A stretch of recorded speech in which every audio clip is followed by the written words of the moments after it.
expected to feel free, unburdened. But when the curtains close around Phillip Rochester's satin-lined coffin, all I feel is indigestion. Naomi perches in the front row, shifting uncomfortably as the congregation whispers at her back.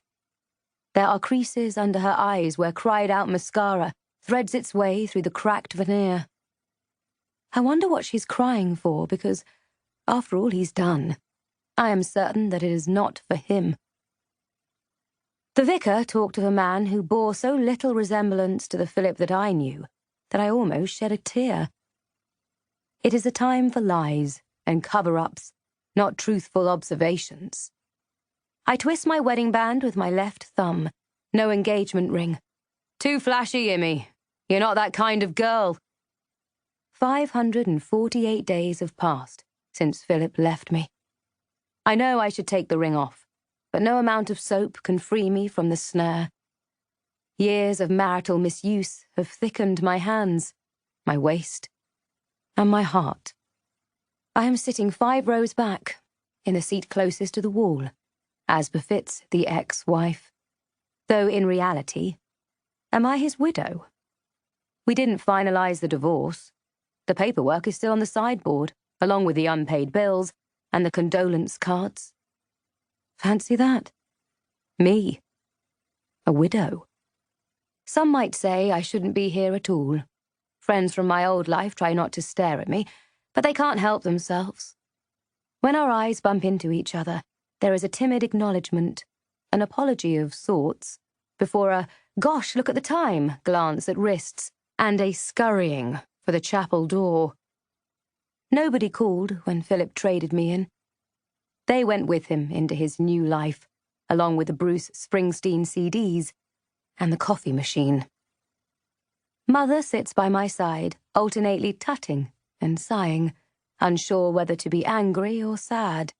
She promised not to speak during the service, and though the effort is nearly crippling her, she has kept her word. Her eyes burn holes into my temples. I know that her nostrils will be flaring like they always do when she is displeased. Mother tends to convey more through her eyes than her mouth, and I regret not telling her to keep those shut too. We disagreed on whether Alistair should attend his father's funeral. She says that at 6 years old, he is too young.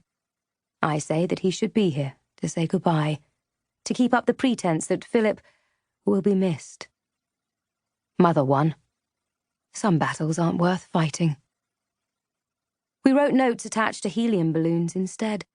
Up, up, and away. Bye-bye, Daddy. Rot in hell, Philip.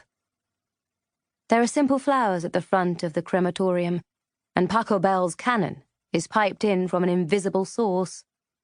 Everything has been carefully orchestrated to whitewash the darkness of death and to disinfect the walls against the smell of decay. A palate cleanser, if you like, between death and the wake. Naomi has booked the function room at the Old Bell, but I won't go in case the sherry loosens my lips, and I smile a smile that shouldn't be seen at a funeral. As the mournful parade passes us by, we file out of our rows with the order of service in hand. Philip's photograph on the front is a grotesque, grinning spectre. It was taken before he was promoted to CID, a decade ago at least. I used to think he looked so handsome in that uniform. Mother stands in line to pay her respects to Naomi. It will be a brief conversation, as high opinion is in short supply. My best friend, Rachel, is talking to DC Chris Miller, with a red shawl fastened about her shoulders. She refused to wear black. As she rightly pointed out, black is a sign of respect. Both she and Chris held Philip in the same regard. I'd hoped it would be Chris leading the inquest into Philip's death, but they've brought in someone from further afield. Neutral. I'm aware of Ruby, behind me, though I am careful not to make eye contact with her. She is wearing a diaphanous frock of fresh bruise purple, the most somber outfit she owns. It's the first time I've seen her wearing shoes, usually barefoot, sometimes in flimsy flip-flops. It's anyone's guess whether this is a nod to conformity or she has simply come equipped to dance on Philip's grave. She sits at the back row, as far away from the coffin as she can get, and commensurate with her ex-wife status. The first Mrs. Rochester, the woman that Naomi and I have been measured against, holds an icy white tissue under her nose, a pomander against the contagion of grief.